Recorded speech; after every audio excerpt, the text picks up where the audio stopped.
Hello everyone, welcome to study Chakra. तो इस video में हम लोग देखेंगे kinematics of rotational motion, right, जहाँ पे हम लोग एंगुलर वेलोसिटी और एंगुलर एक्सेलरेशन के बारे में पढ़ेंगे। ये दो वर्ड्स ऑलरेडी आप जानते हो, आप सर्कुलर मोशन में पढ़ चुके हो, ठीक है।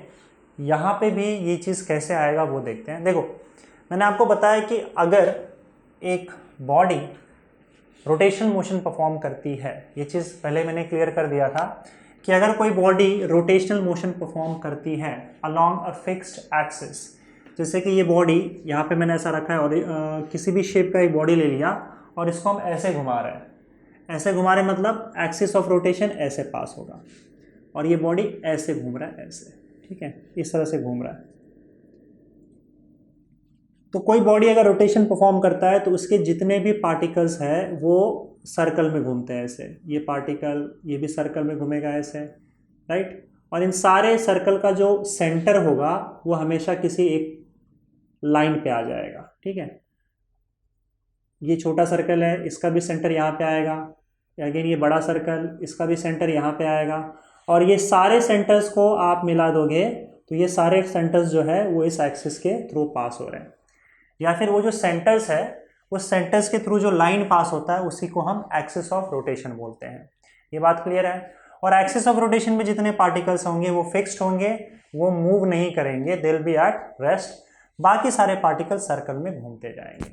ओके, तो एक काम करते हैं यहाँ पे, देखो ये जो पार्टिकल है इसमें से कोई भी एक पार्टिकल हम लोग लेते हैं और इसको मैं यहाँ पे रिप्रेजेंट कर रहा हूँ, ठीक है। ये जो पार्टिकल है वो ऐसे सर्कल में घूम रहा है क्योंकि बॉडी को ऐसे घुमा रहे हैं, तो एक पार्टिकल, कोई भी एक पार्टिकल उठा के हम लोग यहाँ पे रख देते हैं, ठीक है। और हमको पता है कि ये जो पार्टिकल है वो फिलहाल इस तरह से सर्कुलर मोशन परफॉर्म कर रही है, राइट। और यहाँ पे अगर आप ध्यान से देखो, इसका जो सेंटर है वो यहाँ पे है, तो ये सेंटर है और ये एक्सिस ऑफ रोटेशन है, तो ये एक्सिस मैं यहाँ भी बना दे रहा हूँ, this is axis of rotation of the body, okay. और इस एक्सिस के अलॉन्ग हर एक पार्टिकल सर्कुलर मोशन परफॉर्म कर रही है।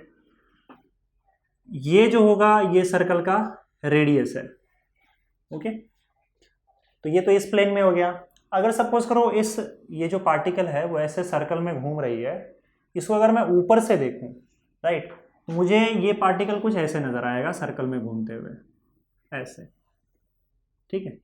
इसको ऊपर से देख रहा हूं तो ये ऐसे मान लो इस सर्कल में घूम रहा है। मान लेते किसी एक पॉइंट पे पार्टिकल इस पोजीशन पे है और ये सेंटर है सर्कल का, ओ।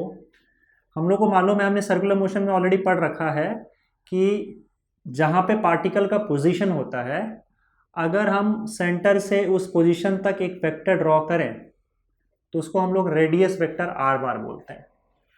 तो ये रेडियस वेक्टर होगा, ये रेडियस वेक्टर पार्टिकल के पोजीशन को बताएगा। जैसे मान लो अगर ये पार्टिकल यहाँ चला गया तो रेडियस वेक्टर चेंज हो जाएगा, अब रेडियस वेक्टर ऐसे हो जाएगा, समझ में आ रहा है।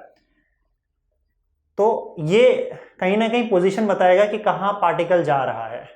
तो एक काम करते हैं यहाँ पे, देखो, जैसे अगर मान लो इनिशियल पोजीशन है पार्टिकल का ये पॉइंट ए, कुछ टाइम के बाद पार्टिकल इस पॉइंट पे आ जाता है बी पे, तो अब अगर हम बी पर रेडियस वेक्टर ड्रॉ करें तो ये रेडियस वेक्टर हो जाएगा, ओके। और रेडियस वेक्टर ने इतना एंगल स्वीप किया है, this is your angle theta, ठीक है।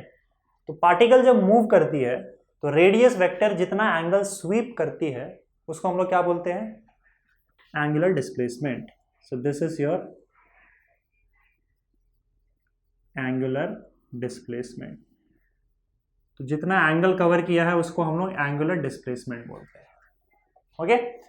अच्छा, अब मैं ये बोल रहा हूं कि ये एंगुलर डिस्प्लेसमेंट कितना फास्ट कवर हो रहा है, ये सारी चीजें हम लोग ऑलरेडी सर्कुलर मोशन में कर चुके हैं, ठीक है। मैं फिर से थोड़ा सा एक्सप्लेन कर दे रहा हूं।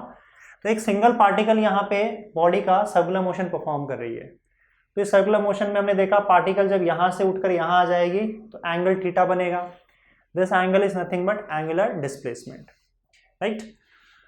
अब ये एंगल जो कवर कर रही है पार्टिकल, ये एंगल कितना फास्ट कवर कर रही है, राइट, इसको बताने के लिए हम लोग यहां पे डिफाइन करते हैं एंगुलर वेलोसिटी।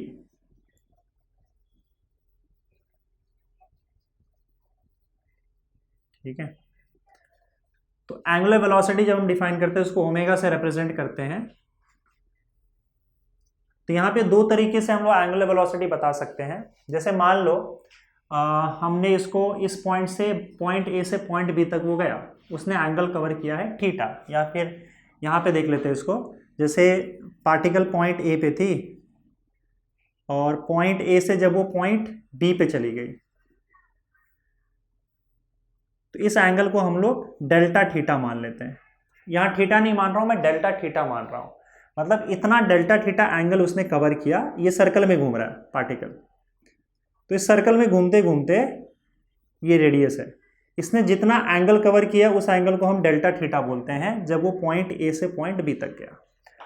और डेल्टा थीटा एंगल कवर करने के लिए उसने टाइम लिया है डेल्टा टी। तो हम बोल सकते हैं कि angular velocity omega is nothing but angular displacement divided by this time delta T. ठीक है, तो हमको यहाँ पे एंगुलर डिस्प्लेसमेंट मिल जाएगा इस पॉइंट और इस पॉइंट के बीच का, और ये जो है it is nothing but average angular velocity, average angular velocity. Okay, उसके अलावा अगर आपको किसी एक पर्टिकुलर पॉइंट पे एंगुलर वेलोसिटी निकालना है तो उसको हम लोग बोलते हैं instantaneous angular velocity, instantaneous angular velocity. अब इंस्टेंटेनियस एंगुलर वेलोसिटी अगर हमको निकालना है, ये v एवरेज है, omega average, that is omega instantaneous. तब हम क्या करेंगे बताओ? तब हम टाइम इंटरवल बहुत ही छोटा लेते हैं। बहुत ही छोटा मतलब क्या? लगभग टाइम इंटरवल का जो वैल्यू होगा वो जीरो के काफी करीब होगा। दैट मीन्स यहां पे हम एक लिमिट अप्लाई कर देंगे, that limit is delta T tends to zero. किसी एक पर्टिकुलर इंस्टेंट पे, किसी एक पर्टिकुलर टाइम पे अगर हमको ये वैल्यू निकालना है एंगुलर वेलोसिटी का, कि भाई मुझे इसी टाइम पे बताओ कितना एंगुलर वेलोसिटी है, दो पॉइंट के बीच में अगर निकालोगे तो वो एवरेज हो जाएगा। ये एवरेज एंगुलर वेलोसिटी है पॉइंट ए और पॉइंट बी के बीच में, पर मुझे एक ही पॉइंट पे एक ही टाइम पे चाहिए कि बताओ इस टाइम पे क्या है। तो हम क्या करते हैं, दोनों पॉइंट को इतना नजदीक ले आते हैं कि ये जो डेल्टा टी है या टाइम है, टाइम टेंड्स टू जीरो। ठीक है, ये एकदम जीरो के करीब चला जाए, मतलब टाइम गैप हमने एकदम ना के बराबर कर दिया, ताकि हमको एक ही इंस्टेंट पे ये एंगुलर वेलोसिटी का वैल्यू मिल जाए। तो वो एक ही इंस्टेंट पे, एक ही टाइम पे जो एंगुलर वेलोसिटी निकालते हैं उसको हम लोग इंस्टेंटेनियस एंगुलर वेलोसिटी बोलते हैं। जैसे इंस्टेंटेनियस वेलोसिटी और एवरेज वेलोसिटी था, वैसे यहाँ पे इंस्टेंटेनियस एंगुलर वेलोसिटी और एवरेज एंगुलर वेलोसिटी है। ठीक है, और फिर हम लोग delta theta upon delta T निकालेंगे। ठीक है, अच्छा इसी को शॉर्ट में हम क्या लिख देते हैं, D theta by D T. ठीक है, so you can write that instantaneous angular velocity is D theta by D T. Okay, तो ये इंस्टेंटेनियस वैल्यू हो गया, ये एवरेज वैल्यू हो गया। ये हर एक पार्टिकल का होगा, जो एंगुलर वेलोसिटी मैं बोल रहा हूं ये हर एक पार्टिकल का होगा, क्योंकि हर पार्टिकल सर्कल में घूम रही है यहाँ पे, ऐसे सर्कल में। ओके, ना दूसरी चीज ये सर्कुलर मोशन में आपको ये भी बताया था कि एंगुलर वेलोसिटी जो होता है it is a vector quantity. तो वेक्टर क्वांटिटी है, इसका मतलब इसका डायरेक्शन भी होगा, और इसका डायरेक्शन हम लोग ने वहां पे राइट हैंड थंब रूल या फिर राइट हैंडेड स्क्रू रूल से देखा था। तो यहाँ पे मैं right hand thumb rule use कर रहा हूँ। उसके अकॉर्डिंग अगर मान लो जैसे पार्टिकल ऐसे घूम रही है, ठीक है, इस तरीके से, और ये इस प्लेन में घूम रही है, मैंने प्लेन चेंज कर दिया है, इस पर ध्यान दो। तो अगर पार्टिकल ऐसे घूमती है तो पार्टिकल जिस सेंस में घूम रही है, क्लॉकवाइज या एंटी क्लॉकवाइज, अपने फिंगर्स को उसी तरह से कर्ल करना है, और थंब का जो डायरेक्शन होगा वो थंब का डायरेक्शन आपको एंगुलर वेलोसिटी ओमेगा का डायरेक्शन देगा। तो यहाँ पे अगर ओमेगा का डायरेक्शन होगा तो वो क्या होगा, इस तरह से बाहर की ओर होगा। और ओमेगा का डायरेक्शन, एंगुलर वेलोसिटी का डायरेक्शन हमेशा इस प्लेन के परपेंडिकुलर होगा जिस प्लेन में ये सर्कुलर मोशन परफॉर्म हो रहा है। तो मान लो इस प्लेन में सर्कुलर मोशन परफॉर्म किया जा रहा है, तो इस प्लेन के परपेंडिकुलर एंगुलर वेलोसिटी का डायरेक्शन बाहर की ओर होगा, ठीक है। So this is the direction of angular velocity. अगर पार्टिकल मान लो ऐसे घूम रही होती इस सेंस में, मतलब क्लॉकवाइज सेंस में घूम रही होती, तब क्या होता बताओ। अगर क्लॉकवाइज सेंस में घूमती तो ओमेगा या एंगुलर वेलोसिटी का डायरेक्शन अंदर की ओर होता, क्योंकि अब फिंगर्स को हम ऐसे कर्ल करेंगे और ये अंदर की ओर परपेंडिकुलर टू द प्लेन। समझ में आई बात? ओके।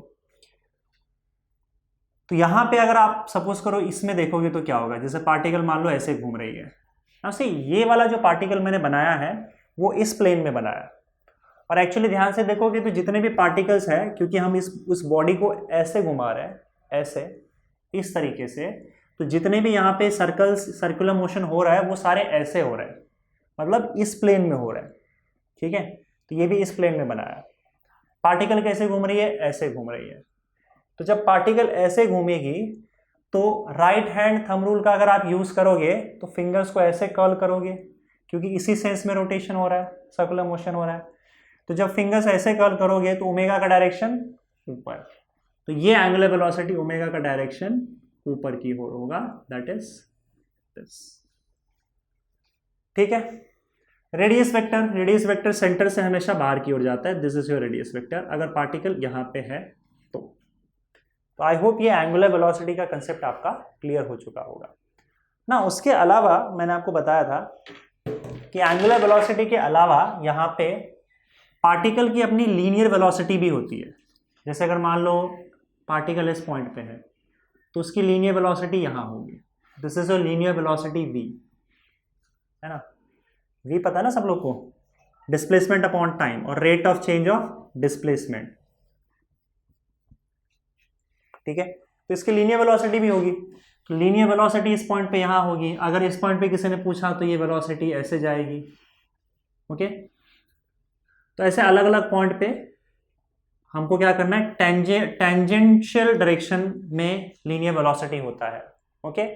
और डायरेक्शन हम टेंजेंशियली दिखा सकते हैं, अगर पार्टिकल यहाँ है तो लीनियर वेलोसिटी का डायरेक्शन यहाँ पे, ओके। तो अब यहाँ पे देखो, मैंने तुमको ये भी बताया था कि लीनियर वेलोसिटी और एंगुलर वेलोसिटी में क्या रिलेशन है, ठीक है। लीनियर वेलोसिटी और एंगुलर वेलोसिटी में क्या रिलेशन था बताओ। v is equal to omega cross r, that's a cross product, okay. Cross product between two vectors will give me a vector quantity only. अगर क्रॉस प्रोडक्ट के बारे में नहीं पता है तुम लोगों को तो मैंने इस पर वीडियो बनाया है, आप उसको चेक कर सकते हो, इसका लिंक मैं नीचे डिस्क्रिप्शन बॉक्स में डाल रहा हूं। ये रिलेशन ऑलरेडी हम लोग सर्कुलर मोशन में निकाल चुके हैं, v is equal to omega cross r, this is your axis of rotation, right. अभी फिलहाल हमने अज्यूम किया था कि आपका जो ओरिजिन है वो हमने सेंटर पे मान रखा है, इस पॉइंट पे, और यहां से पार्टिकल की पोजीशन के बीच में जो अगर हम लोग वेक्टर बनाते हैं, यहां से पार्टिकल की पोजीशन तक, उसको हम लोग रेडियस वेक्टर r बोलते हैं, राइट। अब एक काम करते हैं, ओरिजिन शिफ्ट कर देते हैं। मान लो पॉइंट O को हमने यहां पे ला दिया, ठीक है, O डैश, और यहां से अब इस ओरिजिन से अगर सपोज करो इस पार्टिकल तक आप वेक्टर बनाओगे, let's say it is some position vector, तो इसको r डैश नाम दे देते हैं, है ना। मैंने आपको रिलेशन बताया था that v is equal to omega cross r, ये रिलेशन है ना। इनफैक्ट अगर आप सेंटर के बजाय पॉइंट इस एक्सिस पे कहीं भी लेते हो तो आपका वेक्टर r डैश नहीं रहेगा, फिर सॉरी r नहीं रहेगा, r डैश हो जाएगा। ऐसे केस में भी अगर सपोज करो आप क्रॉस प्रोडक्ट लेते हो ओमेगा क्रॉस r डैश, तब भी आपको वो v देगा, मतलब v is equal to omega cross r तो होता ही है, v is equal to omega cross r dash भी होगा, ये भी वैलिड है। इनफैक्ट आप ये पॉइंट कहीं भी ले लो, अगर आप एक वेक्टर बना देते हो इस पॉइंट तक, तो वो जो वेक्टर होगा आप यहां पे रिप्लेस कर सकते हो। कहने का मतलब ये है कि ओमेगा क्रॉस r और ओमेगा क्रॉस r डैश ये दोनों इक्वल होंगे। तो ये जो r वेक्टर है या r डैश वेक्टर है, आप चाहे यहां से बनाओ चाहे यहां से बनाओ, फर्क नहीं पड़ेगा, हमको आंसर जो है वो v ही मिलने वाला है। फाइनली क्रॉस प्रोडक्ट जो है वो v ही मिलेगा, ठीक है। कैसे, ये भी चेक कर लेते हैं। देखो हमको प्रूव क्या करना है, ये तो हमको पता है v is equal to omega cross R है, राइट। तो हमको ये प्रूव करना है that omega cross R is also equal to omega cross R dash. पर इसका कतई मतलब ये नहीं है कि r जो है वो r डैश के बराबर है। r तो इतना ही है, r डैश इतना बड़ा है और यहां से स्टार्ट हो रहा है, दोनों का डायरेक्शन भी अलग अलग है। r डैश के बराबर नहीं है, लेकिन ओमेगा क्रॉस r और ओमेगा क्रॉस r डैश ये दोनों बराबर है। दोनों किसके बराबर है, लीनियर वेलोसिटी v के बराबर। कैसे वो देखते हैं, देखो ये वाला पार्ट देखो, मैं एक काम कर रहा हूं, o डैश और o के बीच में एक वेक्टर ड्रॉ कर देता हूं। Let's say this is vector a bar. So o dash और o के बीच में एक वेक्टर ड्रॉ कर दिया, दैट इज a बार। अब यहां पे आपको ट्राइंगल दिख रहा है, क्या मैं यहां पे ऐसे लिख सकता हूं, a cross vector a plus vector r is equal to vector r dash, लिख सकते हैं ना, vector a plus r is equal to r dash, triangles law of vector addition लिख सकते हो। सो देयरफॉर r डैश का value क्या हो जाएगा बताओ, r dash is equal to vector a plus r, this is equation 1। Okay, अच्छा अब एक काम करो, हम लोग ओमेगा क्रॉस r डैश का वैल्यू निकालते हैं। So it will be omega cross r dash की जगह पे आप a प्लस r लिख सकते हो। So a plus r that is equal to omega cross a plus omega cross r, ऐसा हम लिख सकते हैं क्योंकि क्रॉस प्रोडक्ट डिस्ट्रीब्यूटिव लॉ को फॉलो करता है, राइट। ओमेगा क्रॉस a क्या होगा, देखो ओमेगा इसी डायरेक्शन में, a भी इसी डायरेक्शन में है। जब दो वेक्टर सेम डायरेक्शन में हो, वेक्टर a वेक्टर b, तो उनके बीच का जो क्रॉस प्रोडक्ट होता है वो जीरो हो जाता है, ठीक है। रीजन क्या है, क्रॉस प्रोडक्ट का जो मैग्नीट्यूड होता है, magnitude of cross product is a into B into sine theta, theta is the angle between a and b। तो जब क्रॉस प्रोडक्ट लेंगे हम लोग, तो देखो a एंड b के बीच में एंगल तो 0 डिग्री है। क्यों 0 डिग्री है, क्योंकि दोनों सेम डायरेक्शन में है, तो सेम डायरेक्शन में एंगल 0 हो जाएगा। तो यहाँ पे 0 डालोगे तो ये पार्ट 0 हो जाएगा, क्योंकि साइन थीटा 0 होता है, साइन 0 का वैल्यू 0 होता है। सो a क्रॉस b का मैग्नीट्यूड 0 हो गया, तो इसका मतलब मैं लिख सकता हूँ a cross b is a 0 vector, ठीक है, इट्स अ 0 वेक्टर। तो ये तो 0 हो जाएगा ओमेगा क्रॉस a, क्यों, क्योंकि दोनों सेम डायरेक्शन में है। So this part will become 0 plus omega cross r। तो इसका मतलब क्या, इसका मतलब ये that omega cross r is equal to omega r dash is equal to omega cross r। हो गया काम। So omega cross r dash will be equal to omega cross r, और ये क्या होता है, v के बराबर होता है, लीनियर वेलोसिटी v। मान लो यहां पे मैंने एक ऑब्जेक्ट ले लिया इस तरह से, ठीक है, और ये ऑब्जेक्ट को मैं ऐसे घुमा रहा हूं, ठीक है, ऐसे पकड़ लिया मैंने इसको और ऐसे घुमाना चालू कर दिया, ठीक है, इस तरीके से। तो ऐसे केस में मुझे एक बात बताओ कि जितने भी पार्टिकल्स, जैसे कि ये पार्टिकल ये सर्कल में घूमेगा ऐसे, इसके सारे पार्टिकल सर्कुलर मोशन परफॉर्म करेंगे ऐसे ऐसे, है ना, राइट। देखिए इसको अलग तरीके से घुमा रहा हूं, इसको मैं ऐसे घुमा रहा हूं, ठीक है, पर एक ऑब्जेक्ट मैंने ऐसा रखा है, इसको अब मैं ऐसे घुमा रहा हूं, तो सारे पार्टिकल्स इस सर्कल में ऐसे घूमते जाएंगे, ओके। और ये भी मैंने बताया था कि जो बाहर वाले पार्टिकल्स है उसका सर्कल बड़ा होगा, जैसे जैसे आप अंदर आओगे सर्कल्स छोटे होते जाएंगे, और ये जो दिख रहा है यहाँ से एक्सिस ऑफ रोटेशन पास होगा, और इस लाइन पे जितने पार्टिकल्स होंगे they will be at rest, क्योंकि ये अब एक्सिस ऑफ रोटेशन ऐसे होगा, ठीक है। एक और बात ध्यान रखना है कि जब रोटेशन होता है तो ये जो सर्कल्स होते हैं ना, पार्टिकल्स जिस सर्कल में घूमते हैं, वो सारे सर्कल्स का जो प्लेन होता है, इस प्लेन के परपेंडिकुलर एक्सिस ऑफ रोटेशन पास होता है। मतलब ये सर्कल, जितने भी ये सर्कल्स है जिस प्लेन में घूम रहे हैं ऐसे, इस प्लेन के परपेंडिकुलर हमेशा एक्सिस ऑफ रोटेशन होता है। तो फिलहाल अभी जितने भी पार्टिकल्स हैं वो इस प्लेन में है, इस प्लेन में सर्कल में घूम रहे हैं, तो एक्सिस ऑफ रोटेशन क्या होगा, ऐसे परपेंडिकुलर अंदर पास होगा, राइट, ठीक है। अब एक एक पार्टिकल को हम लोग क्या करते हैं, यहाँ पे एनालाइज करने की कोशिश करते हैं। जैसे मान लो ये पार्टिकल है, इसके सामने एक पार्टिकल यहाँ पे था, इसके सामने एक पार्टिकल यहाँ पे, और इसके सामने एक पार्टिकल यहाँ पे, ठीक है। कुछ टाइम के बाद ये पार्टिकल यहां आ गया, तो मुझे एक बात बताओ कि ये पार्टिकल कहां जाएगा? ये पार्टिकल कुछ टाइम के उतने ही टाइम के बाद यहां आ जाएगा। याद रखना कि ये दोनों पार्टिकल हमेशा, अगर पहले से सामने में है तो आमने सामने, तो हमेशा आमने सामने होंगे। क्यों? क्योंकि ये रिजिड बॉडी है। रिजिड बॉडी है तो इन दोनों के बीच का डिस्टेंस चेंज नहीं होगा। तो अगर ये यहाँ पे आ गया तो उसके बाद ये पार्टिकल उतने ही टाइम में इस पॉइंट पे आ जाएगा ताकि वो फिर से सामने आ जाए। इनके बीच का डिस्टेंस चेंज नहीं होगा। अच्छा, इन दोनों के बीच का डिस्टेंस भी सेम रहेगा, तो उतने टाइम में ये पार्टिकल घूम के यहाँ आ जाएगा, है ना, इस सर्कल में घूमते घूमते। उतने टाइम में ये पार्टिकल यहाँ से घूम के यहाँ आ जाएगा। क्यों? क्योंकि देखो, पार्टिकल्स के बीच का डिस्टेंस चेंज नहीं होना चाहिए, ये रिजिड बॉडी है। अगर इन सारे मोशन को मैं ध्यान से देखूं तो हर एक पार्टिकल का स्पीड अलग अलग होगा। स्पीड अलग होना ही पड़ेगा। क्यों? क्योंकि देखो, इस पार्टिकल ने यहां से लेकर यहां तक आने में, इस पार्टिकल ने यहां से लेकर यहां तक आने में, और इस पार्टिकल ने यहां से लेकर यहां तक आने में, वैसे इस पार्टिकल ने यहां से लेकर यहां तक आने में सेम टाइम लगाया है। समझ में आ रहा है? तो ये जितने टाइम में यहां से यहां आ रहा है उतने टाइम में ये यहां से यहां आ जा रहा है और ये यहां आ जा रहा है। लेकिन अगर आप ध्यान से देखोगे तो ये डिस्टेंस छोटा है, ये डिस्टेंस बड़ा है, तीसरे पार्टिकल का डिस्टेंस और ज्यादा है, और चौथे पार्टिकल का डिस्टेंस और भी ज्यादा है, पर टाइम तो सबका सेम है। यानी कि सेम टाइम में पार्टिकल्स अलग अलग डिस्टेंस ट्रैवल करते जा रहे हैं।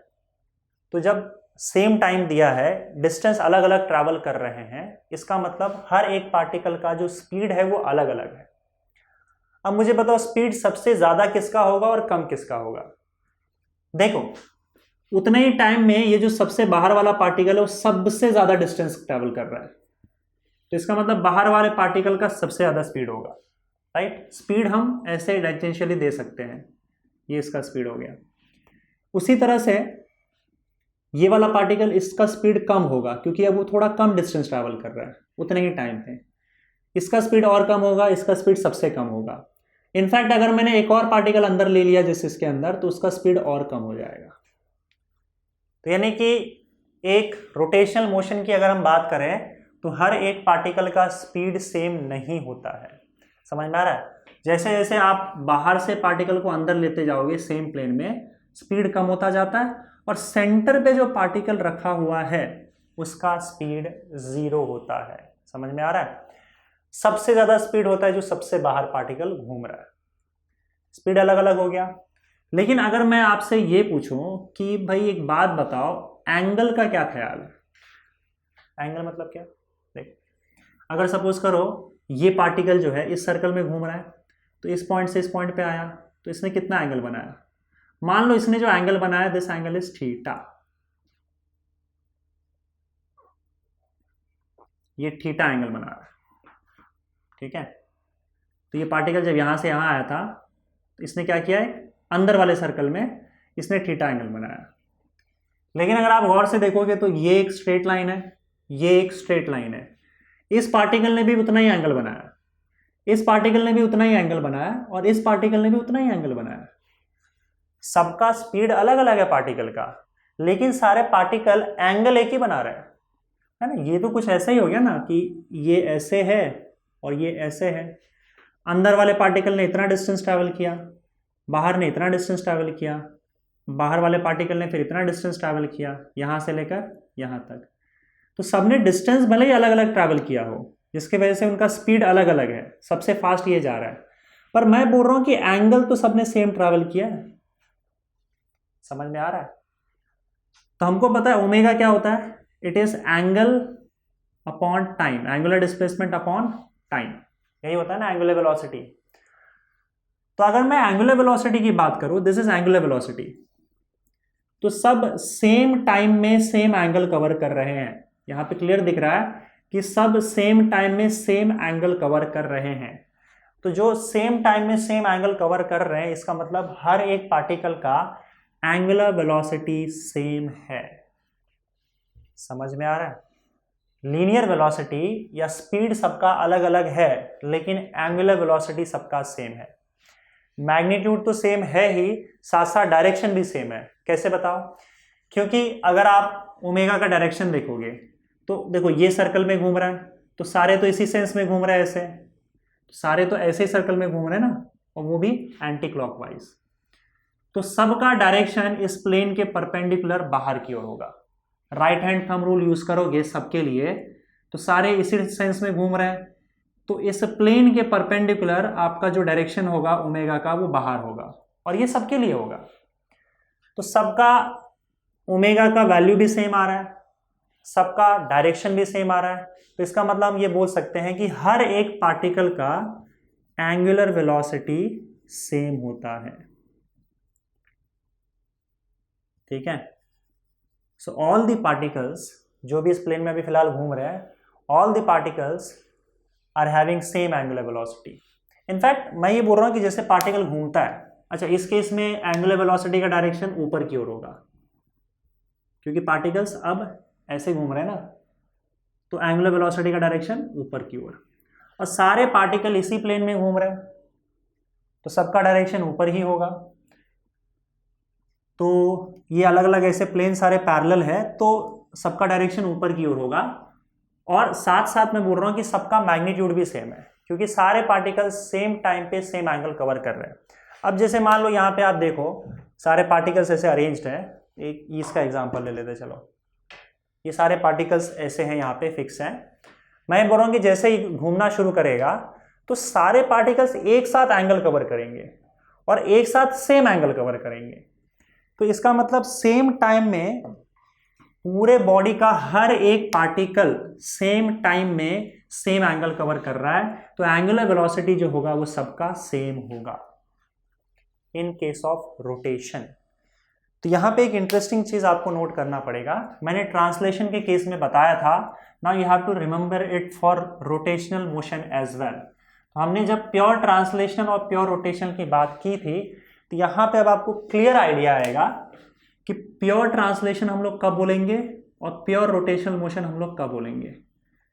प्योर ट्रांसलेशनल मोशन के केस में हम लोग क्या बोल सकते हैं बताओ, मैंने बताया था आपको कि आपके बॉडी का जितना भी पार्टिकल है, प्योर ट्रांसलेशन हम कब बोलेंगे, जब हर एक पार्टिकल की वेलोसिटी सेम होगी, सारे एक ही डायरेक्शन में एक ही स्पीड से जा रहे हो, तब मैं बोलूंगा कि it is performing pure translational motion, कोई रोटेशन नहीं हो रहा है, राइट। तो यहां पे क्या होगा, ऑल पार्टिकल्स एक पर्टिकुलर टाइम पे, all particles at a time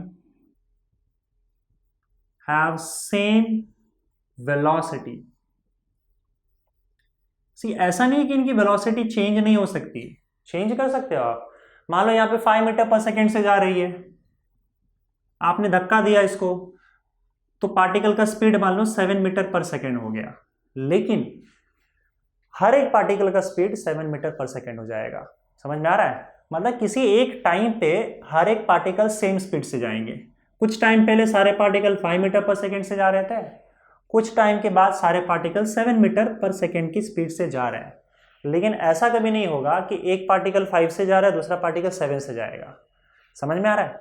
तो अगर सिर्फ ट्रांसलेशन मोशन हो रहा है, if it is a pure translation motion, तो हर एक पार्टिकल का एक पर्टिकुलर टाइम पे स्पीड सेम होगा और सेम डायरेक्शन में जाएंगे, मतलब हम कह सकते हैं कि हर एक पार्टिकल की वेलोसिटी सेम है। अच्छा, सो अगर पार्टिकल परफॉर्म कर रहा है प्योर रोटेशनल मोशन, मतलब इसमें ट्रांसलेशन नहीं है, पार्टिकल या बॉडी जो है, सॉरी पार्टिकल नहीं परफॉर्म करेगा, बॉडी परफॉर्म करेगा प्योर रोटेशनल मोशन, तो ऐसे केस में वो कहीं ना कहीं फिक्स होगा जगह पे, आगे पीछे नहीं होगा। जैसे आपका फैन घर पे फिक्स होता है, तो जब पार्टिकल फिक्स होता है तो वो हमेशा प्योर रोटेशनल मोशन ही परफॉर्म करता है।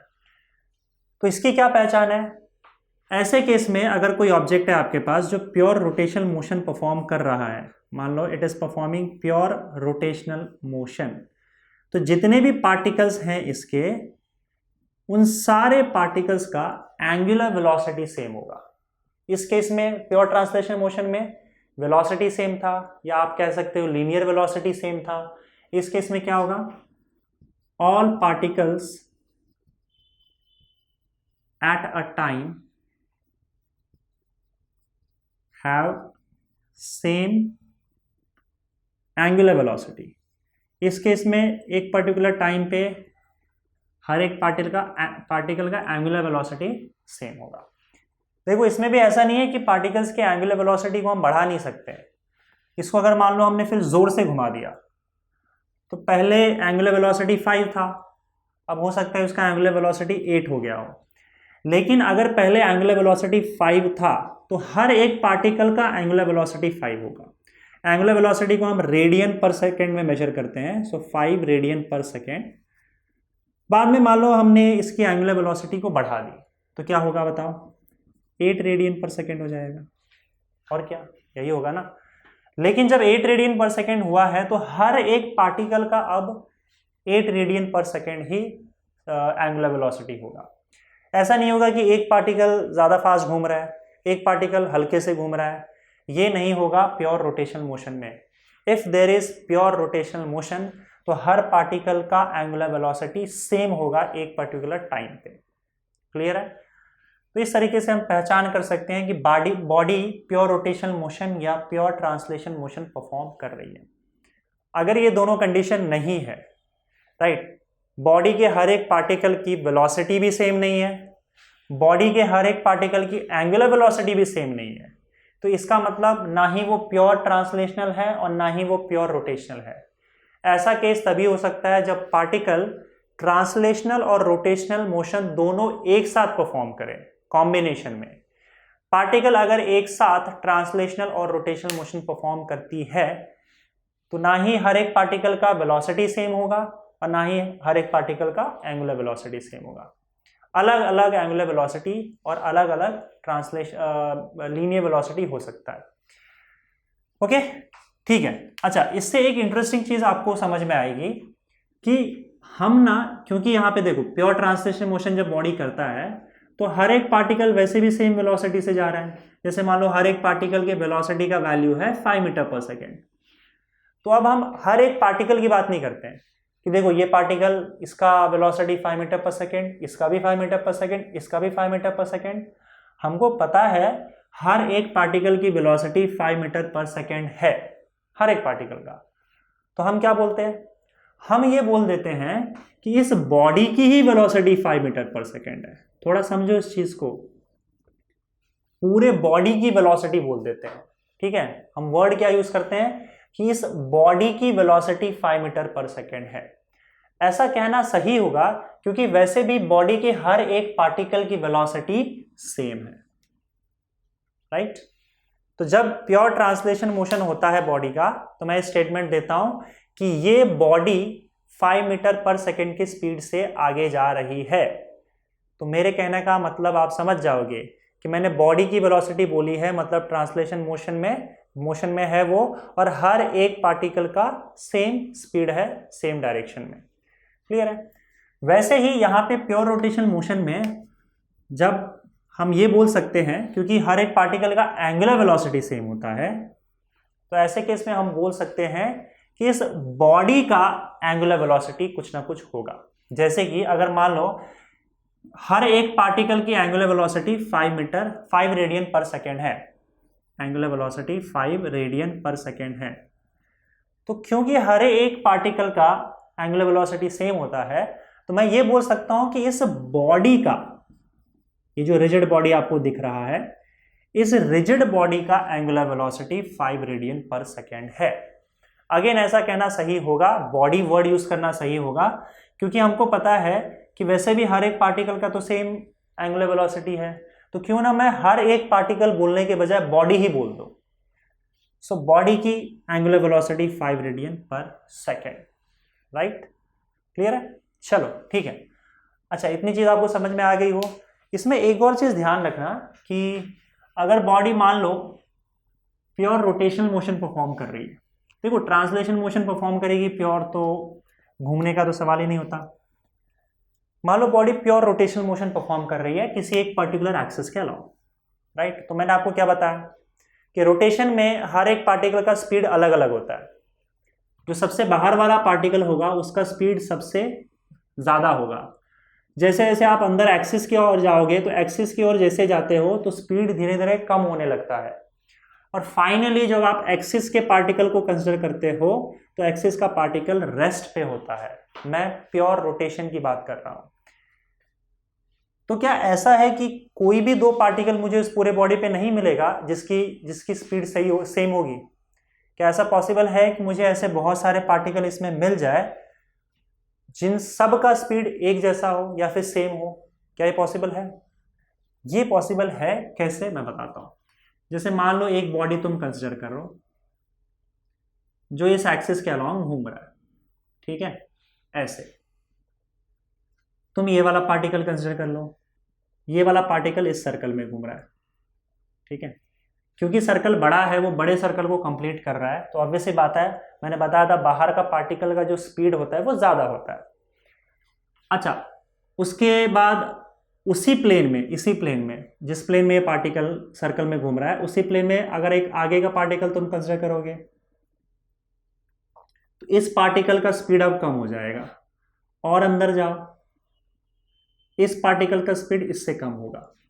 पर ये जो तीनों पार्टिकल मैंने कंसिडर किया है वो सेम प्लेन में है ना, इसी प्लेन में ऐसे घूम रहे हैं। एक बाहर से घूम रहा है, फिर एक अंदर से घूम रहा है, और एक और अंदर घूम रहा है। धीरे धीरे एक्सिस के लॉन्ग जाओगे तो पार्टिकल की स्पीड कम होते जाती है, और पार्टिकल जो एक्सिस पे है वो रेस्ट पे होता है, उसका स्पीड 0। अब मैं बोल रहा हूं कि इस प्लेन से थोड़ा नीचे आ जाओ, और एग्जैक्टली जिस पॉइंट पे ये घूम रहा है उससे एग्जैक्टली आप नीचे आ जाओ, स्ट्रेट लाइन में एक पार्टिकल कंसिडर करो, ठीक है। ये पार्टिकल भी घूमेगा, इसका प्लेन भी एक्सिस के परपेंडिकुलर ही होगा। अब देखो इस सर्कल में ये ना, इससे सीधे एक लाइन में मैं नीचे आ गया। अब इस पार्टिकल और इस पार्टिकल के सर्कल में कोई फर्क नहीं, जितना बड़ा सर्कल इसका है उतना ही बड़ा सर्कल इसका भी होगा। तो इसका मतलब ये इस पार्टिकल का स्पीड और इस पार्टिकल का स्पीड सेम होगा। अब एक काम करो, यहां से सीधे स्ट्रेट लाइन में अगेन जिस प्लेन में ये पार्टिकल घूम रहा है उसी प्लेन में फिर ये पार्टिकल कंसिडर करो, इसी के नीचे, इस पार्टिकल के नीचे, तो ये सर्कल में घूमेगा। अगेन इस पार्टिकल और इस पार्टिकल के सर्कल का साइज सेम होगा, तो इस पार्टिकल का स्पीड और इस पार्टिकल का स्पीड भी क्या होगा? सेम होगा। समझ में आ रहा है? स्पीड की बात कर रहा हूं मैं, स्पीड तो सेम इसका भी होगा। फिर वैसे ही इस पार्टिकल को कंसिडर करोगे तो इसका स्पीड और ये पार्टिकल और ये पार्टिकल का स्पीड भी सेम होगा, अगर वो एग्जैक्टली उसके नीचे है तो। वैसे अगर सपोज करो और एक पार्टिकल तुमने नीचे कहीं कंसिडर कर लिया, इसका स्पीड, इसका स्पीड, इसका स्पीड। अब देखो इस पार्टिकल का, इस पार्टिकल का, इस पार्टिकल का, तीनों का स्पीड सेम होगा।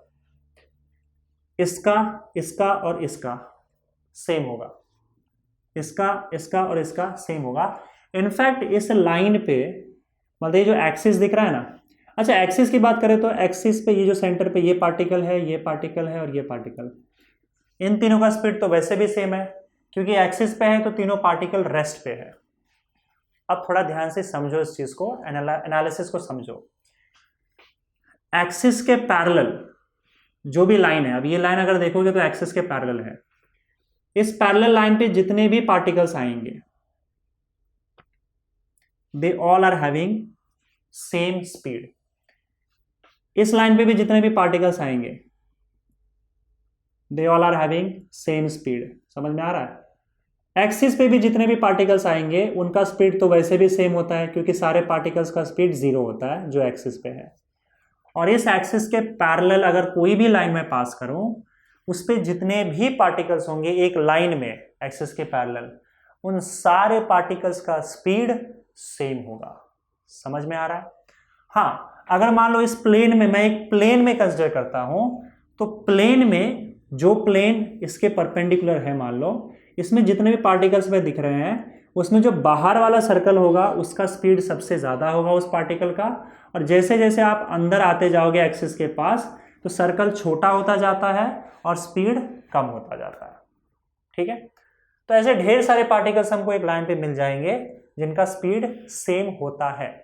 तो ये डिफरेंस को थोड़ा समझना। ठीक है, ये स्टेटमेंट कतई भी सही नहीं है कि इसके हर एक पार्टिकल का स्पीड अलग अलग है। ये स्टेटमेंट सही नहीं है।